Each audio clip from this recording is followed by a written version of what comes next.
Welcome to the Buy Box Bandits podcast.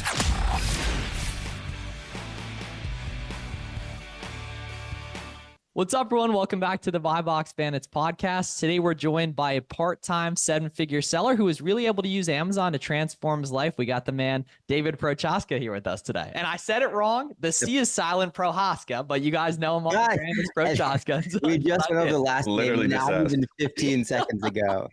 And my dude botched it. Yes. But, we're here. Garrett went on the honeymoon. He's back. Now we're getting in the rhythm and such. So, David, man, thanks for being on the show. You want to just fill us in on who you are, your Amazon business, then we'll dig into how you got started. Yeah. So I've been selling on Amazon since 2021. Part-time, had a job the whole time. Hit seven figures last year. First year was like 180,000. Second year, 856,000, and then $1 million. And just working part-time, creating content and selling stuff online. Sure. So you kind of flew through that there, but you've obviously had a very successful first couple years in the space. What kind of made you want to get into selling on Amazon originally, and how'd you find it? So I originally heard about Amazon probably about 2015. There was like a whole wave of private label of podcasts and stuff, and people were like, "Oh, you don't want to get on Amazon because Amazon owns it all. You don't want to It was people was like, you want to get on Shopify." So I kind of shied away from it. I was just listening, and I really didn't take action back then. I was just more of soaking up knowledge and not doing anything about it. But in 2020, I come across Nick Loper's Side Hustle podcast, and there's a guy, Nate Jackson, Hustle Buddies Facebook group and stuff. He was talking about it, and he was he goes to stores, he hustles this and that, and I've been sort of a hustler my whole life. And I was like, I could do that. I was already trying to sell stuff on eBay, buy bulk cases of stuff and trying to list it on eBay. That's a hustle in and of itself, and I don't like dealing with all that. So I just started trying to sell it. I created an account, and I was like, I'm just going to send something in. I don't think this is going to work. I don't think it's going to work, but I'm going to send something in and try. And once I seen that first orange bar come up, I've been hooked ever since. Gotcha. And then Do you remember what? the very first thing you sold? It was this puppy pads that I didn't even make money on, and I actually got it from Twitter. Somebody was posting leads and was like, "Here's a free lead" and stuff. So I went and got it and sent it in, and no money made, but It was a different time back then. I started 3.5 years ago, 4 years, and I vividly remember losing $10, $15 on the first couple because I didn't understand how the shipping fees worked or the Amazon fees. It was a different time back then, but of course there's talking heads like this that are trying to educate people out there. Yeah. And what's your career just kind of by trade? What do you do? So since about 2021, I'm on the phones all the time. So I help get people into rehabs that are struggling with drugs and alcohol. They call in and they're like, "Hey, it's getting out of control." So it's basically a sales job because not everybody wants to. I got to convince them to travel and spend a lot of money to go to rehab. So I do that. I've done that since 2021, and I work with some of my best friends. So before that, I used to do SEO marketing, creating websites. I used to do Google advertising for a marketing agency.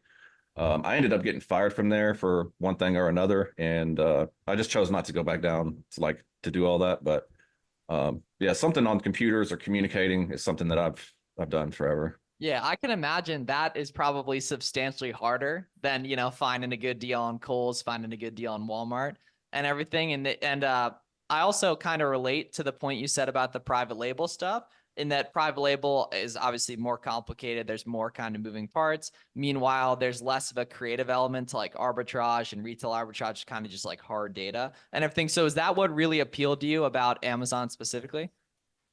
Yeah, so quick flips, quick money. I enjoy the treasure hunt of the hustle, and creating a brand and private label. That sounds cool. It sounds cool to just make something and not really have to do a whole lot of work and make money and sell a brand for a 7-figure exit. That sounds cool, but the day-to-day hustle of online arbitrage or wholesale or retail arbitrage, I like doing that. I like the hustle. And so what's kind of a present day breakdown of how you're earning your sales? OA, RA, wholesale? It's pretty much all online arbitrage right now. I don't do a lot of RA unless something FBM and do an order pickup. That's about all the RA I do right now. But yeah, online arbitrage.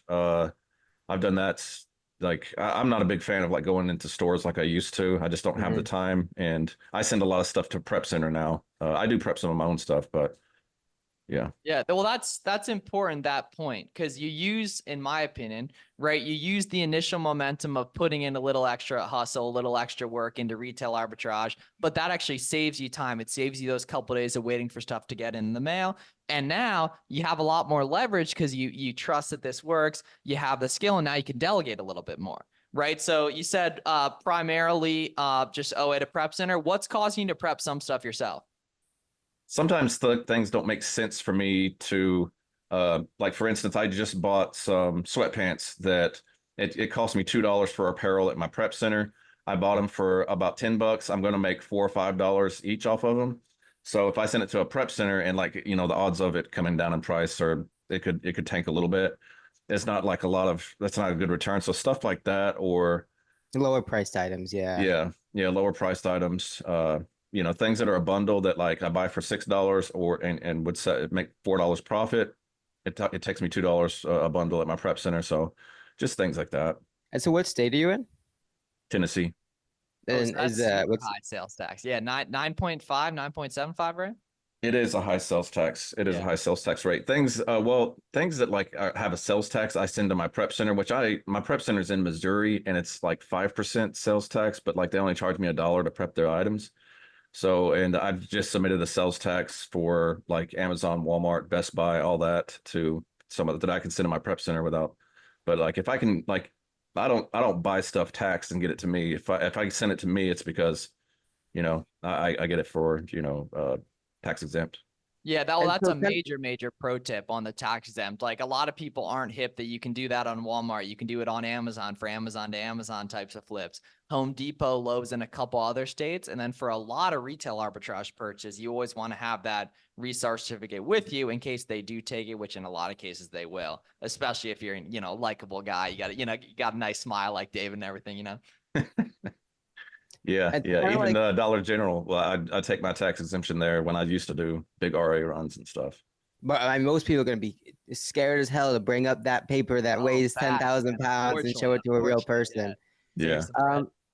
Just kind of Yeah. like reflecting on your journey. Obviously, a lot of our listeners are struggling to like reach and earn the sort of skill that you've kind of seen over the past couple of years, and they have some sort of a ceiling, whether it's 10,000 a month, 20,000, whatever that case is. For you, what allowed you to sort of like break through that ceiling to start to see the sort of months that you're seeing now? Well, capital for one. So like my Mhm. first year, I didn't have any capital at all, and I just started with about $3,500, and I just flipped that. I spent a lot of I did a lot of grocery, and I did a lot of high ROI items where I could get like turn on the money. And so I think at the end of my first year, I probably made like 26K profit out of 180,000 in sales, and then Amazon offered me a loan, and that's when like my second year it was like 50, $60,000 months, but still, I mean, even with the money, you have to figure out like where you're going to buy the stuff at. So it's a lot of time sourcing, reverse sourcing, knowing brands, like, I mean, and knowing how much to buy. Like I have a list of brands that I have. I have a list of leads lists that every leads list I've ever had. So like I just throw it and keep a product viewer or get on sales. I mean, I just, it's just having the capital and knowing what to buy and making sure that it's going to sell. Give us the Kiva product for your sauce, because that's a really, really good tip. I don't really see anyone else talking about. Fill us in on how that works. Yeah, so I use Inventory Lab too. So like I'll go to see my ASIN category or something, and I'll get all the ASINs from everything that I've ever sold. I also use Inventory Unlisted, and I'll get all the ASINs from there, leads list. And you can go to Keep a Product Viewer and just whatever the Excel spreadsheet is, just copy the whole column and throw it in Keep a Product Viewer. And then you can sort the columns by like seeing if it's went up in price over the last 90 days. I like to sort it to where I can see the new offer count, and then I'll go all the way down at the bottom of the page to see if there's no offer count. Like you could buy it and be the only lister on the only seller on the listing. I like to do that, but yeah, it's just it reminds me of things that I should have bought, and I'm like, damn, I should have been restocking that, and I didn't. And Yeah, I like But that. that's, I mean, that's also part of the advantage of just being in the game long enough. Right? Obviously, Chris Grant's got us all laughed, but like having some years in the game, you start to see the cycles of things, right? A product that you may have seen from a leads list a year and a half ago when you're subscribing to that leads list may be profitable now, right? Maybe the price has changed, maybe the market's gone up, maybe the velocity has changed. Maybe something you were buying 3, 4 months ago that wasn't a restock fit at that time has kind of rebounded, right? And so a lot of these things, that's why it's so crucial to have that organization in place, right? That everything you've bought, all the sorts of sites that you're seeing, buying from, the sales cycles that Miles does a really good job explaining, all those things, having that organization in place is massive. Yeah, and I've used analyzer.tools. I've tried to use OA Cheddar, but like just to keep like a large Excel spreadsheet. And I mean, you can like just scroll. You can just have all the data and keep a product viewer and like just kind of scroll down and see like what's going up in price, what's going down in price. Oh, I got that on sale that one time. Is that still on sale? It looks like there's only 2 sellers on this listing and the price is increasing. Like, can I buy it profitably again? And yeah. See, now that was a really serious piece of game for all your old leads. I'll drop a piece of game in terms of finding new leads as well. With Keep a Product Finder, you can hit specific keywords. So if you want to target like stuff for football season coming up, you could do like, the keyword football and then the brand like Adidas, Puma, Under Armour, Nike, etc. And you could get a big list and then filter to see what's going up in price, what's going down in competition as well. So you could find those new leads too, which is a really, really good tip too. Another thing I'd say for proc sourcing on the topic of just kind of like, starting it part-time. I get people all the time come to me. Okay. So I am not a 19-year-old male, right? I have real responsibilities. I got a real successful career. I got stuff going on. What was the hardest part about building the initial momentum? Was it time? Was it, capital? Was it building the skill? I would say, I mean, time, like we all have plenty of time. Like if you just look at how much time that you're wasting on screen time when you wake up, like do you hit the snooze button and sleep forever? I mean, we all have a lot of time.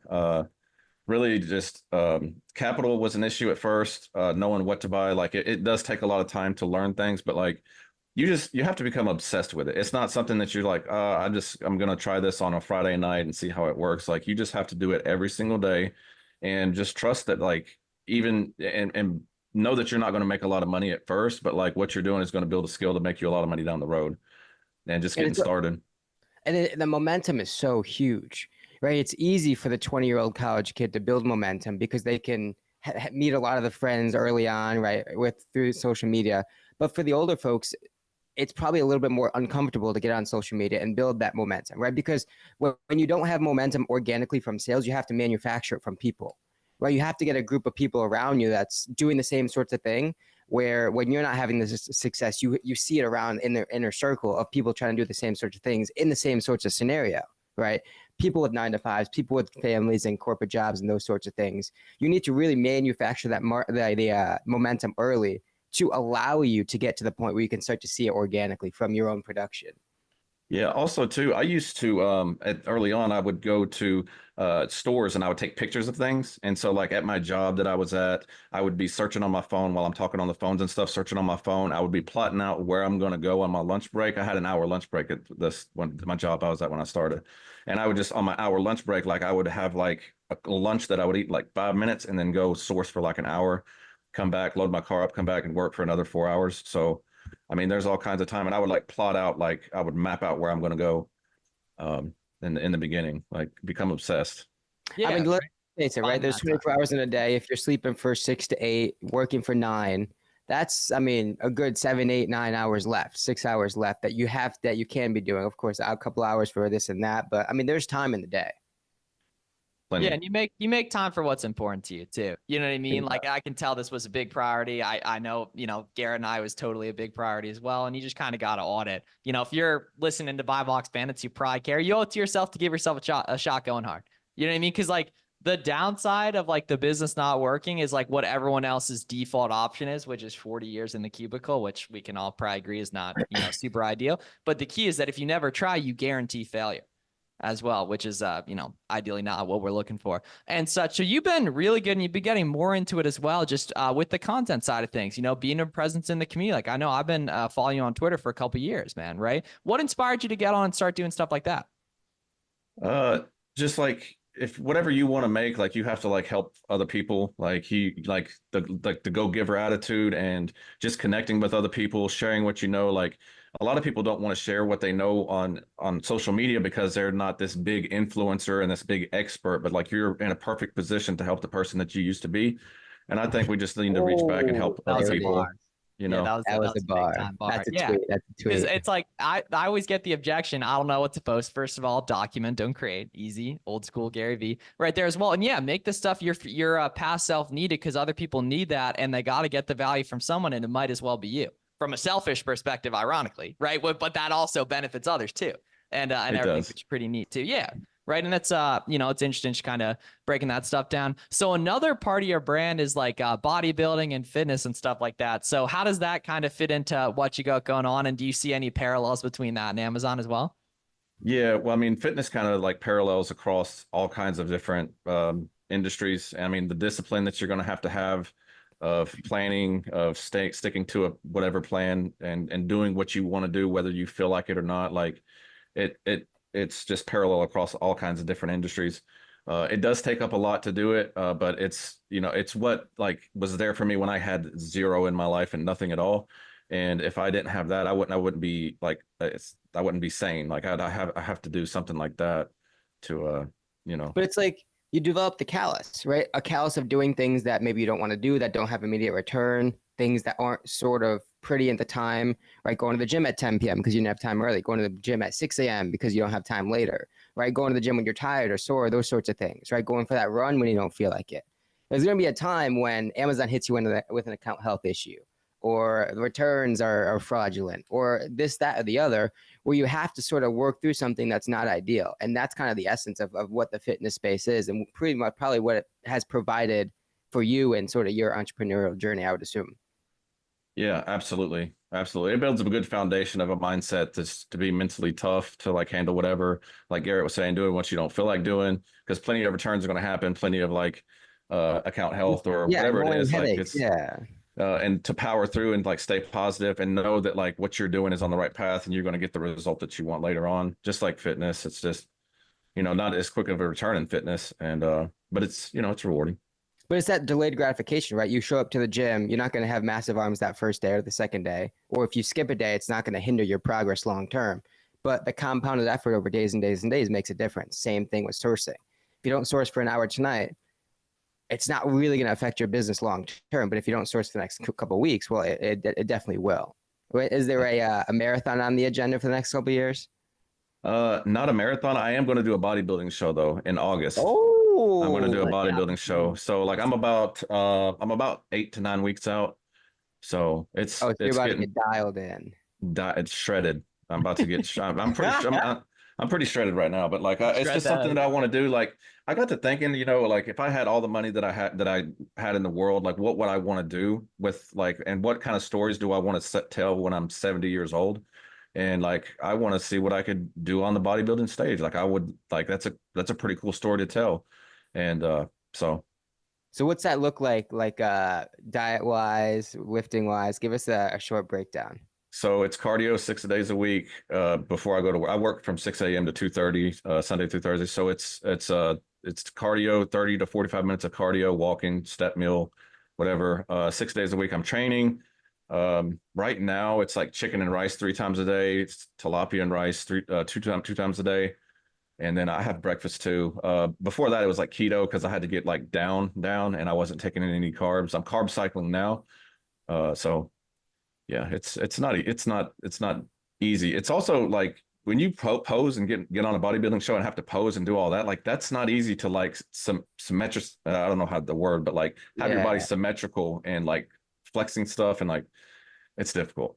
Cool. Hey, just like anything though, right? The Just like competition anything. side of things in life is so important, man. You see these guys, they've been at a job for 10 years. They've, capped income, capped annual income, no upside, right? It takes something out of your soul. You know what I mean? I think it's super important to just continue to be chasing those, competitions. That was a huge thing for me with the social media side of things early on, like seeing what types of numbers people were doing that were showing what they were doing. Like, it used to like blow my mind, like the type of money some people were making. And it was like very cool to see that And then I went to the Miami conference and I saw like those same people walking around, and always just kind of like really showed me that I could do it too and such. And that's why the community side of things is, so wildly important. Do you have plans to do Amazon full time? Once I buy a house, so I plan on buying a house next year. I'm getting married next year, and I've always said like once I buy a house, then I'll revisit like See, working, just doing it. that's what Uh, old mature Garrett's trying to convince these young bucks when they're so quick to leave or not leave college, but leave their corporate jobs. Like, cop some real estate first, then quit. Same day. I don't care. But it's just so much easier once you have that 9 to 5, that W-2. Yeah, and I'm also working to like create like some sort of other stream of income. Like if I just stop doing what I'm doing now and I'm just having Amazon, Amazon provides me well, but I don't like to just rely on one single stream of income. So working on something else, buy a house, get this wedding out of the way, and then, that's really All the expensive. things. Check a bunch of boxes. Yeah, so after next year I can rest and like I could do Amazon full time. That's it. And does like your family and the people in your life, do they know about Amazon? Is it something you kind of keep to yourself with and everything? Because that's a huge thing from an accountability perspective. I think a lot of people struggle with is like, what are people going to think of me putting a lot of time into this, even though it might not pay off immediately? I felt embarrassed at first. Like I used to only share my reels to Instagram, and I'm like, I don't want to share them to Facebook because all my friends are seeing. But like everybody, I share it all now. Like this is what I do, and this is my life. And people like did like when I started my Amazon business, it was out of a sober living home, like a halfway house, and everybody was like, "Oh, you're selling your little Slim Jims and Hawaiian Punch packets and stuff." And so now they're asking me I get started. Everybody wanted to make fun of me in the beginning, but now they're asking how I get started. And my fiance, like she's super supportive, hands off on the business. Like she brings my packages in the house for me. That's about it though. But she's super supportive. When I moved in with her, I said, "Hey, I think I'm gonna do this Amazon thing, and I'm gonna need the living room. So we need to sell all the furniture in the living room." Yeah, lit right. Garage, living room, bedroom. Check the boxes, man. Check the boxes. We got to do what we got to do out here. I Man. said if it doesn't work for after 6 months, I'll buy a couch, I'll replace all the furniture, but like let me just see if this is gonna work. And I mean, she goes on vacations and doesn't have to pay anything, like clothes from Kohl's. She doesn't have to pay anything, and phone bills. Shit, like I pay for everything. So she's Game on. yeah. Yeah, it's a trade-off though, right? But you prove your worthiness and such in regards to, like we always joke about like getting the dining room table like in the heat of Q4 and everything too. So what were kind of like the big moments in your journey in terms of like, all right, I sold 100 of this one thing in one day during back to school of 2022, or talk through like those really like kind of light bulb moments, because that's, I think, the most important thing for beginners, and everyone's hunting for them. So I'd love to hear some examples of yours. I had a light bulb moment last year. So 2023, that's when I started doing Amazon to Amazon flips, and there was these genteel tiers that was like out of stock, and I didn't know like the power of like buying from I was looking for something. I was searching for them online, and it popped up on Amazon that Amazon was in stock, but I couldn't find them in stock anywhere else, and there was like multiple listings. And I was like, well, let me just see how many Amazon's going to let me buy, because I could only buy like 12 from Walmart. I could only buy 10 at a time from Target, and it was letting me buy 500 at a time. And so then I was like, man, I could do a lot from Amazon to Amazon. And so sometimes I buy from Amazon to Amazon, flip back. Sometimes I buy and flip on other listings that are the same thing. That was a light bulb moment 2023. And getting around like networking with other people and getting in different groups. Like you have to find your tribe. I've been in a lot of different groups, but getting with the right people, just start sharing leads and start talking to people, get in DMs. Like I reach out to people all the time that even like my post. I'm like, hey, thanks for supporting the content. How's your Amazon business going? And like, we'll just start sharing leads like that. But like just reaching out to people and just, gotta. Yeah, bro, giving yourself a chance to get lucky, right? Have an actual upside with other people, right? People in your life shape the opportunity that you get and the results you get, honestly. And most people, even that are doing Amazon stuff, are still limiting themselves to just the dudes at work and just the dudes they went to college with. But the second you get on the internet, you expose yourself to basically every person on planet Earth from an opportunity perspective. And you've done such a good job of documenting, like, I knew that you were into bodybuilding, right? I knew that you were in Tennessee, right? I knew that you were doing stuff part-time as well. And, so like, this is get a lot of good stuff out of that and everything. It builds, a parasocial relationship too. So I'd say like what most people are struggling with is finding enough good proxies, right? What are some tips you have for beginners specifically for product research? I know a lot of people will reverse sourcing is just one of the, if you use SellerAmp and reverse source, I mean, you can just like, just scroll through different Volume game, yeah. stores. Um, I personally, like, if I think about a brand, like I would start keeping track of brands that you can sell and start keeping a list. And then every now and then just search that brand and keep a product finder and just play with the different filters. Search that brand in Google and say, Laura Mercer sales and see what pops up. Sourcing that way, getting it. I mean, early on, if you don't really know where to look and where to turn, like, I mean, get in the leads group or something like that, or like network with other people.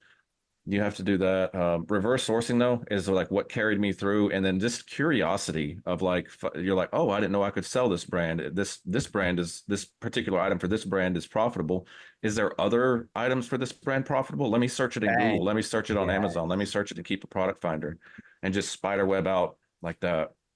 But I mean, yeah, something that so many people should be doing more of is just like introspectively looking at your top 3 to 5, 7 brands on the quarterly, monthly basis, right? Because guaranteed, there's going to be more on each of those brands that you haven't uncovered yet, right? Same thing with your sites. There's probably more products in each of the sites you've been buying from that you haven't uncovered yet.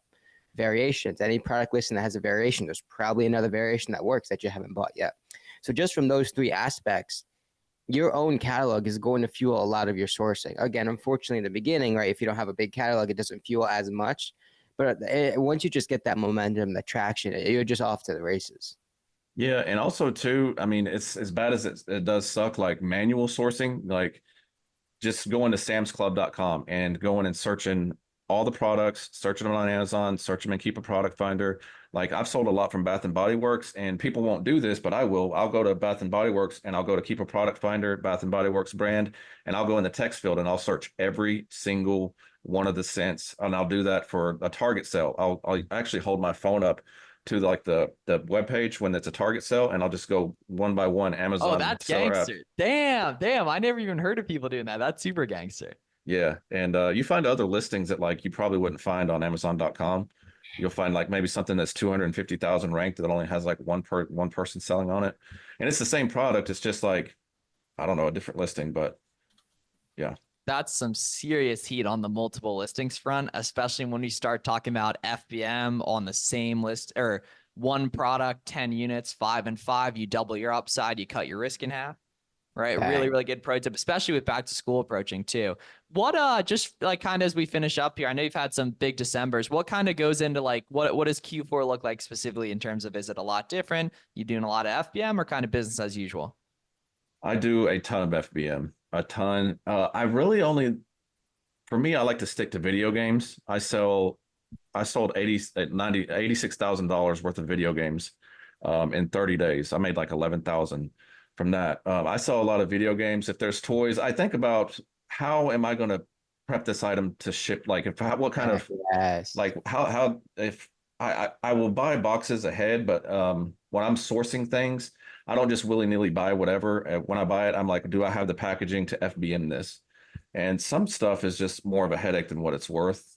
I mean, yeah, it's like a 3-pack of glass cups. Oh, right. Terrible. It could be profitable, but like how much of a headache is that to now send in, right? Or like a big bulky toy that doesn't really fit interlocked in a box.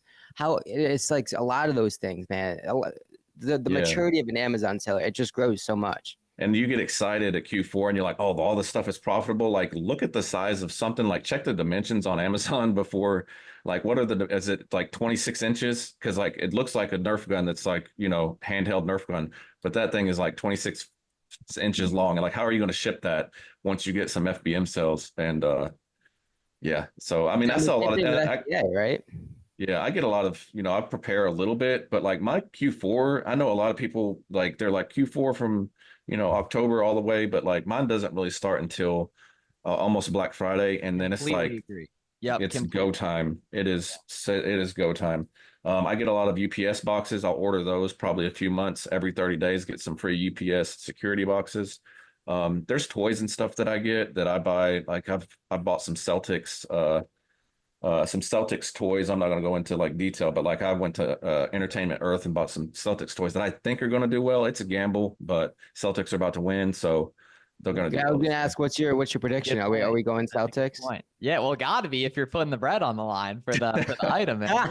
Yeah, gotta be. Yeah. So, but yeah, preparing for Q4, like Q4 is such an amazing time. Like my first year, and I always run out of money. Like no matter how much money I have, I spend it. Usually there's a point that I'll spend it all the way down to zero.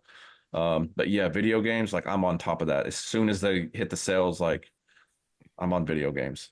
And that actually makes a ton of sense because I see that in people's storefronts all the time. And I was like, all right, that makes a lot of sense to ship it easily, right? They're small, they're light and everything. And there's also a very good point about the packaging for stuff. I think a lot of people who do like a great OA to prep business, they're not prepared to do FBM heavy because they're selling all different types of random stuff when they don't kind of realize you could dial in on a specific niche and get really, really good at that and rip a couple hundred sales a day. All the same packaging, very similar. Get some extra money back from the shipping template hacks. Get some extra money back from multi-orders, 2-3 orders of stuff as well, which is pretty cool too. So as we finish up here, man, what are you telling your younger self, who was a newer Amazon seller? What are you telling to help him get to where you are today in half the time? You can't do this by yourself. Don't be scared to ask questions, no matter how stupid they are. And you think that you're kind of advanced and you don't need I ask a lot of questions now, and I'm supposed to be like an expert Amazon seller, 7-figure. I'll ask the most stupidest question, like ask questions, source and just, learn Keepa, like not know how to read a Keepa chart.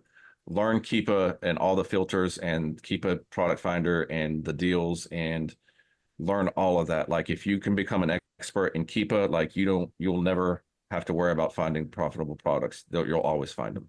Boom. There we go, man. Cool. And then where can people find you on the social medias? So at David AMZ Hustle across all the socials. I know I've changed my username a couple times, but yeah, it's at David AMZ Hustle, Instagram, Twitter, TikTok. Cool. Yeah, Sweet. check out the man right there. Hey, you got YouTube now too, though, right? I do have YouTube. Yeah, come on, man. So Hey, like, give it all the plug. I gotta give y'all some newsletter as well. Yeah. I gotta give y'all some competition, man. No one's competing Are with we, y'all. are we documenting the bodybuilding journey? So I was like, man, maybe, but like, I don't want my account to get diluted with like fitness because I was going to turn it into a fitness account, but I'm like, I sell on Amazon. So I was going to create another fitness. So, I will like document and post some pictures and like when I'm on stage, like I'm going to post that, but it's as far as like how many videos I was doing, like, no, but yeah, I'm going to show, I got to show off. That's what's up. Appreciate you coming on, man. That was a lot of fun and just keep up the good work. And thanks to everyone for listening.